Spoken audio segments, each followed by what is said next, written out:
നിയമസഭാ തെരഞ്ഞെടുപ്പിൽ റെക്കോർഡ് ഭൂരിപക്ഷമാണ് മലപ്പുറം മണ്ഡലത്തിൽ നിന്നും മുസ്ലിം ലീഗ് നേതാവ് പി.കെ. കുഞ്ഞാലിക്കുട്ടി സ്വന്തമാക്കിയത്.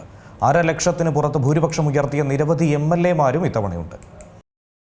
മലപ്പുറം മണ്ഡലത്തിൽ 85,327 വോട്ടിന് റെക്കോർഡ് വിജയമാണ് പി.കെ. കുഞ്ഞാലിക്കുട്ടി സ്വന്തമാക്കിയത്. കുഞ്ഞാലിക്കുട്ടി അടക്കം 9 പേരാണ് ഇത്തവണ 1.5 ലക്ഷം ഭൂരിപക്ഷം കടന്നത്. കുഞ്ഞാലിക്കുട്ടിക്ക് പുറമെ ഏറ്റവും കൂടുതൽ ഭൂരിപക്ഷം നേടിയവരിൽ 2-3 സ്ഥാനവും ലീഗ് സ്ഥാനാർത്ഥികൾക്ക് തന്നെ. 63,387 വോട്ടിന്റെ ഭൂരിപക്ഷവുമായി തിരൂരങ്ങാടിൽ നിന്ന് വിജയിച്ച PMA സമീറും 62,638 വോട്ടിന്റെ ഭൂരിപക്ഷവുമായി പ്രൊഫസർ ആബിദ് ഹുസൈൻ തങ്ങളും 2-3 സ്ഥാനങ്ങളിലെത്തി. മൂവരുമടക്കം ലീഗിലെ 6 പേർക്കാണ് 50,000-ന് മുകളിൽ ഭൂരിപക്ഷം ലഭിച്ചത്. കോൺഗ്രസിലെ 3 പേർക്കും 1.5 ലക്ഷത്തിന് മുകളിൽ ഭൂരിപക്ഷമുണ്ട്. മഞ്ചേരിയിൽ നിന്നുള്ള അഡ്വക്കേറ്റ് എം റഹ്മത്തുള്ള, കൊണ്ടോട്ടിയിലെ TP അഷ്റഫ് അലി, നിലമ്പൂരിലെ ആര്യാട് ഷൗക്കത്ത്, പുതുപ്പള്ളിയിലെ ചാണ്ടി ഉമ്മൻ, വള്ളിക്കുന്നിലെ TV ഇബ്രാഹിം, തൃക്കാക്കരയിലെ ഉമാ തോമസ് എന്നിവരാണ് നേട്ടം സ്വന്തമാക്കിയവർ.